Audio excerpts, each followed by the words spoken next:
حضرت امام احمد بن حنبل فرماتے میں غلام خریدنے گیا، اس نے میرے ساتھ شرط رکھی کہ حضور آپ مجھے خرید کے لے جانے ہیں، میری شرط یہ ہے کہ میں دن کو آپ کی ڈیوٹی کروں گا، رات کو نہیں کروں گا۔ فرماتے میں لے آیا، گھر لا کے میں نے پوچھا تیرا نام کیا ہے؟ کہنے لگا حضور غلاموں کا نام نہیں ہوتا۔ کھائے گا کیا؟ حضور غلاموں کی چاہت نہیں ہوتی،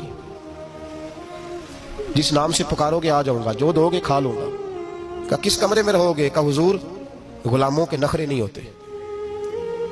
کہتے میں نے کہا پھر بھی یہ کمرے ہیں پسند کر لو۔ ایک ٹوٹا پھوٹا سا کمرہ اس نے پسند کر لیا۔ امام احمد بن حنبل فرماتے میں اسے کام بتاتا پر اتنی محنت سے کرتا کہ کمال کر دیتا، میرے اشارے سمجھتا۔ ایک دن میں تہجد کے وقت اٹھا، اس کے کمرے میں گیا تو وہ توبہ توبہ پکار رہا تھا۔ سنو ولیوں کی توبہ، فرماتے اس کے کمرے سے چیخنے کی، یا اللہ معاف کر دے، یا اللہ معاف کر دے، اللہ معافی دے دے، تڑپ رہا ہے، رو رہا ہے۔ اور امام احمد بن حنبل فرماتے ہیں حال یہ ہے کہ اس کے کمرے سے لے کر آسمان تک نور ہی نور پھیلا ہوا ہے، نور ہی نور، اور وہ روتا ہے یا اللہ معاف کر دے، یا اللہ معاف کر دے۔ فرماتے ہیں میں سوچنے لگا معافی کس چیز کی مانگ رہا ہے؟ فرماتے ہیں وہ خود ہی بولا، اور معافی دیکھو بھائی، توبہ دیکھو اللہ والوں کی۔ کہنے لگا اے اللہ میں تیرا بندہ ہوں، تو نے زندگی دی، نعمت دی، آنکھیں دی، کان دیے، سانسیں چلائی، بغیر مانگے سارا کچھ دیا۔ چاہیے تو یہ تھا کہ میں دن رات تیری بارگاہ میں جھکا رہتا، پر مجھے معاف کر دے۔ میرے اوپر امام احمد بن حنبل کے بھی حقوق ہے، میرے مالک کا بھی حق ہے، اس لیے میں دن سارا عبادت نہیں کر سکتا، بس 5 نمازیں پڑھ سکتا ہوں، رات میں جاگتا رہتا ہوں تیرے حضور۔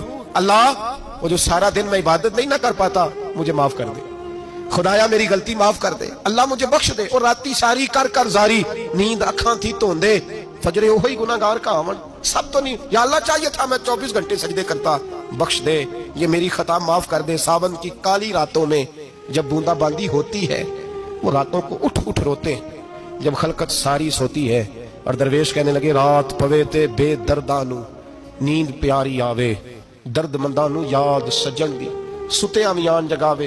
یا اللہ معاف کر دے، میں سارا دن سجدے نہیں کر پاتا، سارا دن لمبی نہ معافی دے دے، یہ توبہ ہے اللہ والوں کی۔ امام احمد بن حنبل فرماتے ہیں فجر کے وقت وہ میرے ساتھ مسجد گیا، میں نے اس کا چہرہ دیکھا، میں اس کو کونے میں لے گیا، میں نے کہا جا تو اللہ کی رضا کے لیے آزاد ہے، جا میں اپنے حق معاف کرتا ہوں، مکان تیرے پاس رہے گا، کھانا تجھے ملے گا، تو آزاد ہے۔ اس نے کہا حضور ہوا کیا؟ ہوا کیا؟ ہماری تو خواہش ہے نا کہ بندہ اس وقت ملنے آئے جب میں تسبیح پڑھ رہا ہوں، کوئی اس وقت گھر پہنچے جب میں سجدے میں، ان لوگوں کو پتا چلے بڑا نیک ہے، بڑا نمازی ہے، اس وقت کسی کی نظر پڑے جب میں بالکل قرآن پاک پہ بیٹھا ہوں۔ فرماتے ہیں جب میں نے کہا نا تو آزاد ہے، تو کہنے لگا حضور کیا ہوا؟ فرمانے لگے رات میں نے تیری توبہ دیکھ لی ہے، توبہ دیکھ لی۔ امام صاحب فرماتے ہیں وہ پھر تڑپ کے رویا، سجدے میں سر رکھا، تو نے یہ کیا عجب کیا، مجھ کو بھی فاش کر دیا، میں ہی تو ایک راز تھا سینہ کائنات میں، میں سراپا مخزن راز تھا، میں رہا تھا مدت و راز میں، یہ تیرا شوق دید کشاں کشاں مجھے بھی کھینچ لایا مجاز میں۔ اے اللہ پردہ ہی کھول دیا ہے تو نے، یہ عبادتیں، یہ توبہ، یہ ریاضتیں، یہ تیرا میرا راز تھا، اللہ تو نے پردہ ہی کھول دیے، مہربانی کر مجھے پردہ پوشی عطا فرما، اللہ معاف کر دے، مجھے پردہ پوشی عطا کر۔